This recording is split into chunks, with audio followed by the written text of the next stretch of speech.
sebenarnya cukup spektakuler ya. Saya datang pagi-pagi, kemudian duduk di kantin di samping ruangan para terdakwa, Taro ya. Dan saya melihat dengan mata kepala sendiri ya, bagaimana kita teriak-teriak karena dipaksa untuk memakai baju oranye ya. Lantas kemudian ketika saya berdiri di depan pagar, ada satu jaksa yang pakai kerudung coklat, pakai seragam coklat apa ya gitu ya, mendorong kayak gitu. Memang perlakuan jaksa ini tidak baik sebetulnya. Mereka ini penegak hukum, tugasnya adalah menegakkan hukum, bukan arogan. Yang saya lihat arogan baik di muka persidangan maupun di luar persidangan. Tadi saya lihat sendiri, kita sendirian. Di dalam ada jaksa, ada petugasnya, kemudian ada polisi. Kita versi saya pribadi. Dan itu mengerikan. Di depan mata kepala kita sendiri, kita dibegitukan bagaimana kalau kita nggak lihat. Ya. Bisa dibilang ada arogansi ya dari pihak arogansi, sangat arogan sekali oleh jaksa penuntut umum. Padahal jaksa, kemudian hakim harus pahami azas praduga tak bersalah. Ini orang baru saja didakwa. Ya, belum tahu salah dan benarnya karena baru akan dibuka di fakta persidangan. Harus diperlakukan sebagai manusia, jangan diperlakukan semena-mena, jangan menganggap bahwa dia sudah bersalah.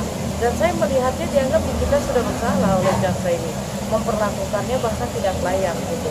Bagaimana dengan rakyat kecil yang ditangkap? Kalian bisa bayangkan ya, ini kita yang sudah dikenal seluruh Indonesia saja dibegitukan, apalagi rakyat. Kita dipertontonkan sirkus hari ini. Nggak melihat tadi Niki menangis minta diumumkan rekaman itu, gimana menurut Kak Vin? Ya, saya melihat sendiri anaknya digendong, memang sakit habis dirawat ya, tapi tidak diperbolehkan. Yang pada akhirnya dibuat drama di ruang persidangan. Mungkin drama pencari muka namanya menurut saya. Padahal sebagaimana kita ketahui, hukum boleh tetap berjalan. Kita pun nggak kemana-mana. Di artis mau lari kemana? Hanya anak yang ingin bertemu saja itu ada, tidak boleh. Padahal dasar hukumnya apa? Siapapun boleh kok, apalagi dia mengenai anak. Pakai hati nurani lah, jangan pakai kebencian.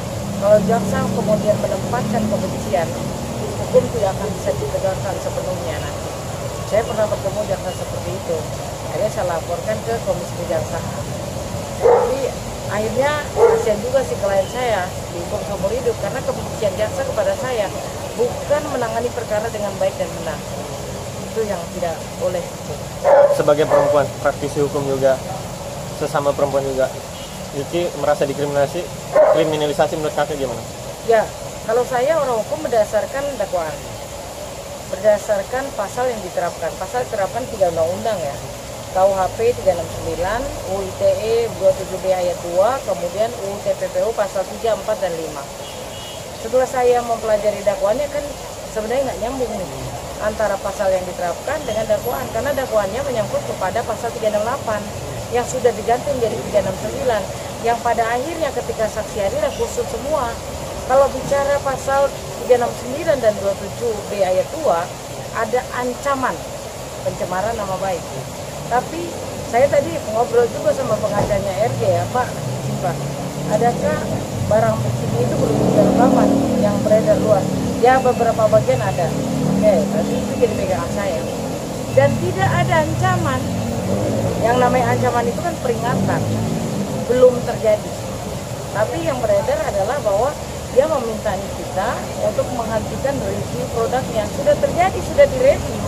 Jadi ancamannya di mana? Nggak ada. Makanya saya bilang semoga Bang Fahmi bisa untuk menggugurkan pasal-pasal tersebut sehingga pasal TPPU-nya pun otomatis gugur. Tapi saya menilainya jaka sembung bogolok. Jaka sembung bogolok. Kenapa? Itu yang jaksanya? Sekolah di mana, Bro? Jaksanya itu. Untuk hakim, jaksa, kalian tidak profesional. Ketika kalian begitu saja pergi dari ruangan, dan itu melanggar kode etik dan harus dilaporkan. Karena tidak bisa semena-mena menghambat jalannya persidangan. Sementara pemerintah sudah menggaungkan persidangan yang cepat dan sederhana. Tapi kalau hakimnya tidak profesional, jaksanya tidak profesional, berarti menghambat seminggu kemudian, kasihan terdakwanya. Untuk kepastian hukumnya harus disegerakan.